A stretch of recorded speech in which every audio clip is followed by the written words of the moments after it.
Ready start.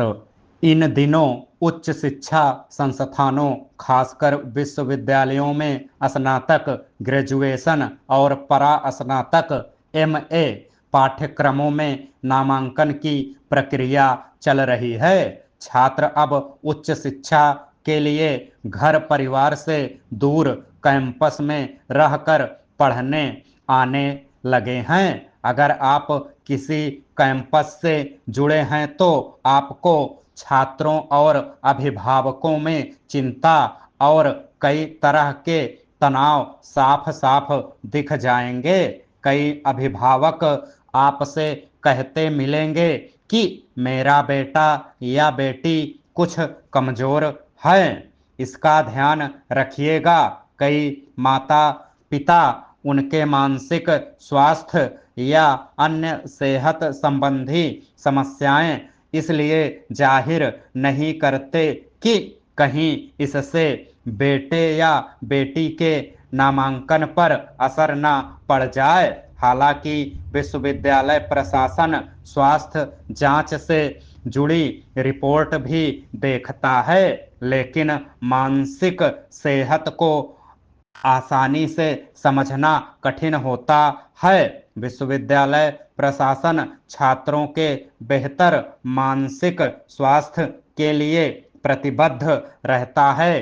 कई विश्वविद्यालयों के स्वास्थ्य केंद्रों में बाकायदा काउंसलर की व्यवस्था होती है जो छात्रों के मानसिक स्वास्थ्य का ख्याल रखते हैं। घर से दूरी, करियर की चिंताएं, अनेक तरह के मानसिक तनाव कई छात्रों में अवसाद, डिप्रेशन को जन्म देते हैं, या अगर उनमें इसका कोई लक्षण है तो उसे बढ़ा देते हैं। यही वह मोड़ है जहां ऐसे युवाओं को नशीले पदार्थ आकर्षित करते हैं।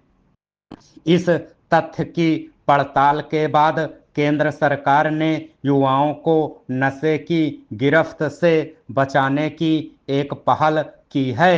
हाल ही में प्रधानमंत्री नरेंद्र मोदी ने विश्वविद्यालय अध्यापकों से यह आग्रह किया था कि शिक्षण के अतिरिक्त वे अपने छात्रों से लगातार संवाद में रहें। परिवार और शिक्षक से संवेदनशील संवाद मानसिक रूप से कमजोर युवाओं को नशीली चीजों के आकर्षण से बचा सकता है।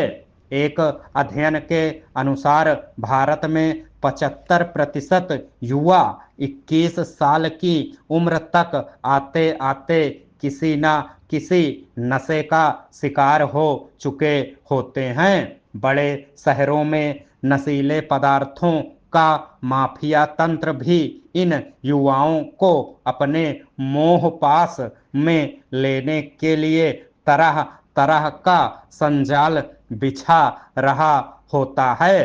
कैंपस के आसपास इनका संजाल फैला होता है जो मादक पदार्थों की उपलब्धता आसान कर देता है।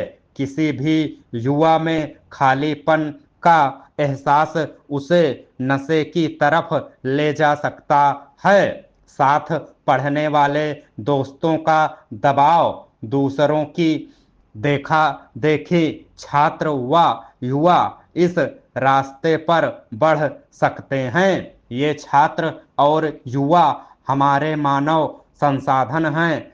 ऐसे में केंद्र सरकार के नशा मुक्ति अभियान से तमाम उच्च शिक्षा संस्थानों को जुड़ना चाहिए। अपने कैंपस और उसके आसपास की जगह को अगर वे स्वस्थ बनाने में सफल हो गए तो अपने विश्वविद्यालय और समाज दोनों को श्रेष्ठ बनाने में सहभागी हो पाएंगे। कैंपस में आने वाले कमजोर मानसिक स्वास्थ्य वाले युवाओं में से कुछ हताशा के किसी चरण में आत्महत्या कर लेते हैं।